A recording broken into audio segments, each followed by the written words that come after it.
राम राम भाई सारा ने आप सभी का स्वागत है AIR 1 के अंदर, ऑल इन राउंड 1 के अंदर। तो जैसा कि आपको पता है कि हमने पीछे जो किया था वो आपने देख ही लिया होगा। तो आज हम जो है शुरू करने जा रहे हैं वेस्पर थ्योरी, VSEPR थ्योरी। ये थ्योरी है और ये इसकी जो फुल फॉर्म है वो है valence shell electron pair repulsion.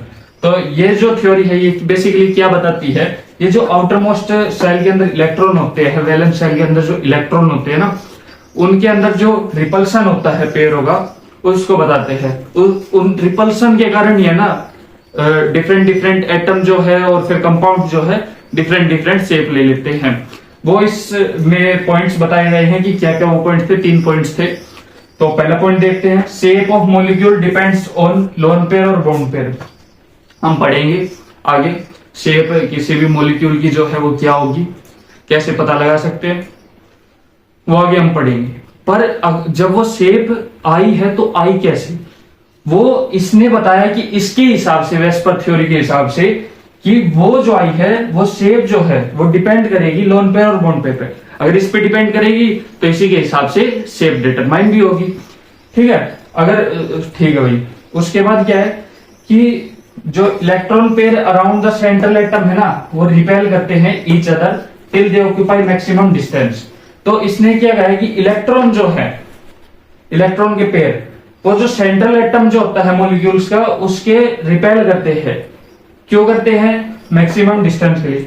और मैक्सिमम डिस्टेंस के लिए क्यों करते हैं, उसका रीजन लिख रखा है। एक ही है केमिकल बॉन्डिंग के अंदर, स्टेबिलिटी। मैक्सिमम डिस्टेंस होगा मतलब मैक्सिमम स्टेबिलिटी होगी।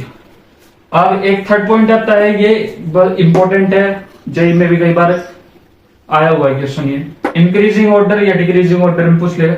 इंक्रीजिंग ऑर्डर ऑफ रिपल्सन, पहले लोन पेयर, फिर लोन पेयर बॉन्ड पेयर, फिर बॉन्ड पेयर।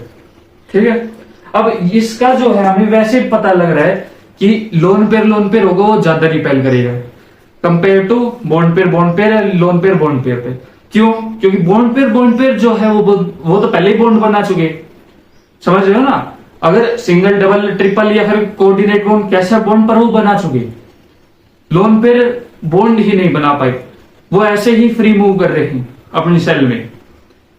तो वो जो है वो ज्यादा रिपल्सन शो करेंगे as compare to bond pair या लोन पेयर ज्यादा रिपल्सन शो करेंगे। ठीक है, उसके बाद फिर लोन पेयर बॉन्ड पेयर सबसे कम, क्योंकि उन्होंने बॉन्ड बना लिया। और बॉन्ड बनाने का मेन लॉजिक क्या था? स्टेबिलिटी आ रखी है, तो रिपल्सन तो बहुत कम होगा, क्योंकि यहाँ पर भी हमें पता चल रहा है स्टेबिलिटी अगर उसमें ज्यादा है तो डिस्टेंस जो मैक्सिमम होगा।